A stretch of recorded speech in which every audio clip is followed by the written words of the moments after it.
Safe queens. Everybody has them. Admit it. You have at least one. And it won't be a knife that you will never use, but you will use it sparingly because you don't want to scuff it up. It has special meaning. It could be a cheap knife, but you want to make sure that you don't break it, something like that. So I'm going to move these knives out of here, but these are all my safe queens. I will point them out right now. This is the Chavez Ultramar Redención 229. This is the flipperless Koenig Arius. This is the Les George VSEP, specifically the Tonto blade. So there is also a drop point blade. The Hinder Knives XM24, the Spyderco Shaman, the Spyderco Schliess Bowie, the this is just a Chris Reeve Sabenza, and then the Brian Nadeau Mini Tempest. I'm going to have one, of course, honorable mention. Let me move these out of here and we'll talk about them.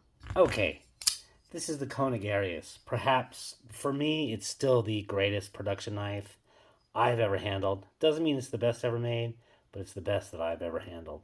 This particular one is the flipper version. It literally is, to me, it's not flawless. I found 2 flaws on this knife. I still haven't yet done a review because I have not carried this knife.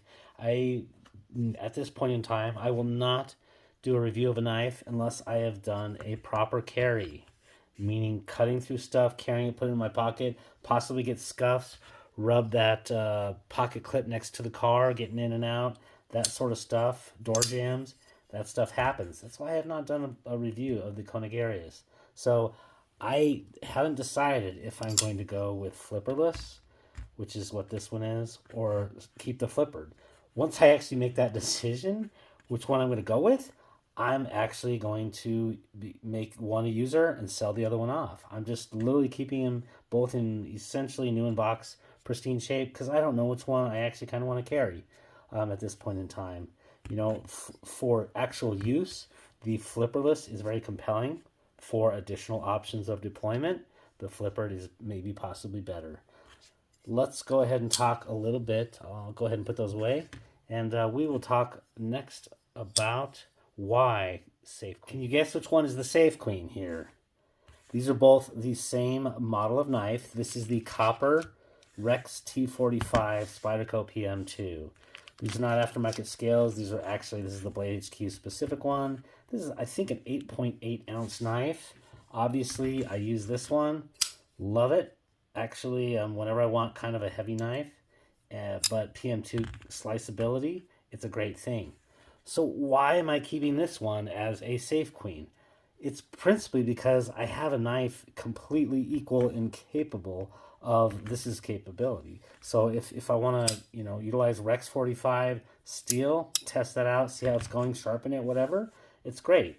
I have this nice one with the, the non-DLC coated. This one, I don't know, this was 2 years ago purchase. I have just said, you know what, I'm going to leave this copper in there with its silica, see how it patinas, possibly sell it again. I don't know if I'll sell that, turn it into a user, give it away. I don't know what. But for me, on this particular knife, it's become a Safe Queen. Again, and in many of these, it's because I have an equal and opposite, either the same model or something equivalent, or it's just not actually a really good user for me.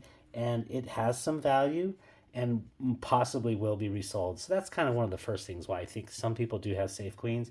They're not sure if they're going to go ahead and sell that thing off or actually utilize it and scuff it up. The next Safe Queen I have is because it's a dealer exclusive. It's one that I actually kind of like better, ironically. Well, I don't like it better necessarily for use. I like the way that it looks a little bit better. This is the Redención 229. And the reason that I have turned this one into essentially a Safe Queen is because the new Chavez Ultramars have these screws in the head which make it look like Frankenstein, and I actually prefer the pocket clip of the original. Some people don't like having a skull sticking out of the pocket. I don't know. For me, call me kooky, but I actually that's what drew me to Chavez knives, and I have an equal and opposite user. So I will actually use this particular full tie one, but this one with the green G10, it's from obviously Blade HQ's colors. It's just one that I haven't used, won't use, as long as I have this one. And that's another reason is because I think we think that something might not be made again. I don't know if this one will ever be made again. The Blade HQ specific one. It's possible it may not. It's discontinued forever. But this is particular one. The fact that I did buy another one because I actually like this knife as a user. Got a couple problems with it. Haven't yet done a full review. I will in time. This is the Les George VSEP Value Engineering Change Proposal, specifically a DLC coated one with bronze anodization in the Tonto pattern, blade pattern.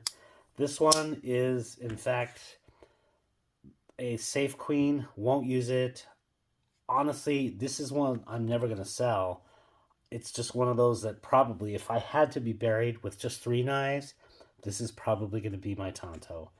Even though it's not my best user Tonto, to me, it's one of the greatest knives ever.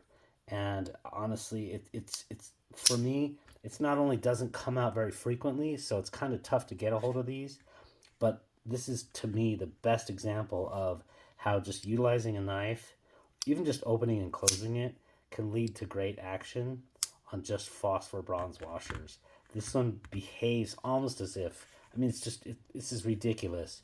And because it is one of the greatest knives for me ever made, I actually have a user. And this is my actual user of the VSEP Tonto. Love it. That's why this one will always be a grail and in my safe. The Hinder XM24. It's tough enough to find a Hinder XM24. It's tough enough to have the money to buy one because it is disproportionately more expensive than an XM18. Add that to the specific blade pattern of the Harpoon Spanto, which is kind of just quintessentially unnecessary, but one of those that I love it because it's unnecessary to have the Harpoon. You could just have the Spanto, which I love as a user, but you put on the Harpoon, it gives it a little bit more badassery. Add on to that the Battle Black. Battle Blacks sell like in 2 minutes. And the last thing is I always wanted to get a skull titanium overlay. This was on eBay from a gentleman in, I believe, Lithuania. I haven't actually ever done a review on that. I probably should. But this is one of those where to get this together as it is took 3 years. I still haven't been able to actually, I think everybody else is in competition for the black nitride coated hardware too. That's the last thing that will actually complete this knife for me and part of it is maybe that's why it's a safe clean. I'm not going to use this until I can get the black nitride hardware. In reality, I'm not going to really use it. The XM24 is a little bit big as a folder goes. I'll just revert to a fixed blade at that point. The one good thing about it is the choil.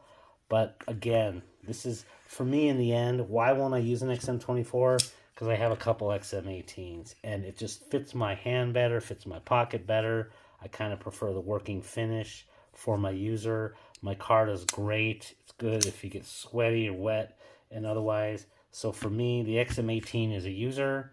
This is in the safe. The Spyderco Shaman, easy enough to get.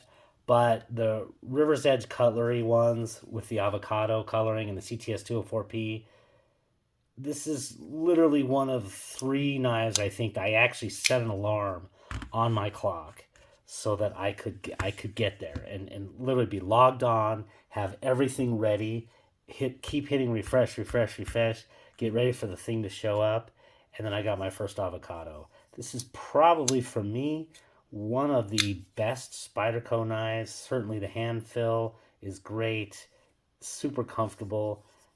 The irony is I'm not going to use this one. I have other Spyderco Shamans, actually 2 of them. One that is going to be kind of a builder, and one is kind of the premium with M4 and carbon fiber that I've kind of decked out. But this is one that I was like, if I can ever get this one from the avocado River's Edge, I'm not gonna use it. Will I sell it someday? Probably. This is one of those definitely I see in 5 years or whatever. I'll be offloading when I'm like, over the fascination of unique and rare knives just because they're unique and rare. Nothing overly special about the Chris Reeve knives, Sabenza, but In this particular case, this is one of those where I had to wait a long time to get the exact Sabenza that I wanted. And let me talk through it. Let me first actually bring up the knife that I actually use in lieu of this, and it's the Nkosi. I actually prefer on the whole the Nkosi, a little bit thicker blade stock, kind of a little bit more of a user. It's double lugged in terms of the thumb studs. It's easier to deploy left-handed just because I like to be able to do that. I don't know when I'm working on cars or whatever. Oops, I just cut myself. Oh well. It's one of those where I am an Nkosi user, but I did want the very best Sabenza because I knew it would be the one and only large Sabenza I was ever going to get. So let's talk about it. This Sabenza is double lugged. So I would have preferred to not have the bronze hardware and stuff on it, but that was kind of tough enough to get. The second thing is I did want a micarta, specifically, any kind of colored micarta other than the natural, because I already have an Nkosi with natural. And this particular one is the G Carta from GL Hansen and Sons. Kind of a rarity. Double lugged, G Carta. And then the last thing is I wanted the glass blasting. Actually, a fourth thing. The glass blasting was the third thing. It really is way better feel. Also, apparently it takes a much better hit than just the regular, aluminum oxide blasting that happens to the scales. So, yeah, the glass blasting was something that I wanted. And then lastly was the Magna Cut. I knew that Chris Lee was doing a good job also documenting what they were doing for their Magna Cut HRC. And so for me, it seems crazy to wait for the perfect configuration that you want for a Sabenza and then make it a safe queen. Well, it's just a safe queen for now. This is not one that's going to be a safe queen forever. Lastly, this is a pricey knife. This knife was $800. Is it overpriced? Yes. I think by probably about $150, but it was because it was rare enough that, that's why. And so that's probably the principal reason why I'm not using this one, because it's not a $600 Sabenza. It's an $800 Sabenza. So I guess my math was flawed. It's $200 more than it really ought to be. But yeah, the Sabenza. And the second to last one is the Mini Tempest from Brian Nadeau, produced or manufactured by Rayot. This was the very first Damasteel knife that I had. Actually, it's the only Damasteel knife that I have, and it's the only one that I'm going to have. The blade is so ridiculously gorgeous. I just don't find myself using it. I'm like, I don't want to scratch up that beautiful blade. It's not for anything else on this knife other than the fact that it's just the Damasteel is really, really awesome. I think if I had a second one, then I'd probably be okay scratching the first one. But this knife is one of the greatest models. Certainly, I think it's the best front flipper ever made. And this is one of those where, yes, I bought two in a different blade pattern. So this is the Bowie, which I just thought was just so sharp with all of it, sharp by design. And the regular drop point is definitely more the user. I've broken it in much more. But yeah, definitely kind of a theme. It's one of those where just beautiful. When something is so beautiful, people don't want to scratch it up and beat it up. It's not necessarily on this one because I'm not thinking of reselling this one. It was only like $425. I'm not going to try to make money or otherwise. It's just one of those where I just don't want to get it all scratched up. So I think that's another reason for people wanting to, have some safe queens. And lastly, I don't know that anything needs to be said about this knife. We can all thank or blame Nick Shabazz for essentially naming this, I think, the greatest, basically, production knife of all time. Having, done 1,000 reviews and with intense scrutiny, and Nick does. You'll notice I haven't even taken off the plastic protector underneath the clip. And that's because the prior owner, I actually got this one used. It's kind of an interesting story. You're going to notice that 023V. That's actually Keith Kevin Ken's Spyderco. I forget what you call it, but basically they're preferred buyers. So that you have to, or they're club members where you basically get and have to commit to every single knife that Spyderco ever makes, including dealer exclusives. And this is the Sleece Bowie designed by Martin Swish. I'm just never going to use this knife, honestly. It's one of those where I do open it from time to time. Don't ever put it in my pocket. You know, I see if I can actually open it up on the backside and do some of the things that I see in videos, but I'm just not going to use it. I guess probably because this one just seems literally impossible to get a hold of. It's not even like if you wanted to spend the money, you could get it. I mean, you could pay somebody something stupid like $2,000, but these just don't float around. And yeah, would I agree with him that it's probably one of the greatest knives? Yeah, it's really good, thin and slicey. It's got a lot of good stuff going for it. But for me, this is a safe queen just because I can't replace it. And I don't know what to do with it. I'm sure some people would want to buy it or whatever. But yeah, and this is probably one that I actually see myself in the future probably selling just because it's kind of like a, I don't know, unicorn that if I'm not going to use the unicorn once I've caught it, what's the point? This is definitely one of those that's in there. And if I were, I've never sold a single knife for a profit. If I were going to sell anyone for a profit, this might be it. Primarily just because I had to wait for 2.5 years and wait and wait and wait and wait, do everything I possibly could, try to get the Knife Joy one. This is the Knife Joy exclusive, by the way. And I finally was following Keith Kevin Ken's sales as he was kind of thinning out a little bit because he has the original one. And it's just one of those where I was like, you know what? I'm I gotta get this one, and I was able to basically get this by just literally very much like the River's Edge Cutlery one, setting an alarm and sending an email literally to the 1 second to get this knife on his knife sales for used. So that is that.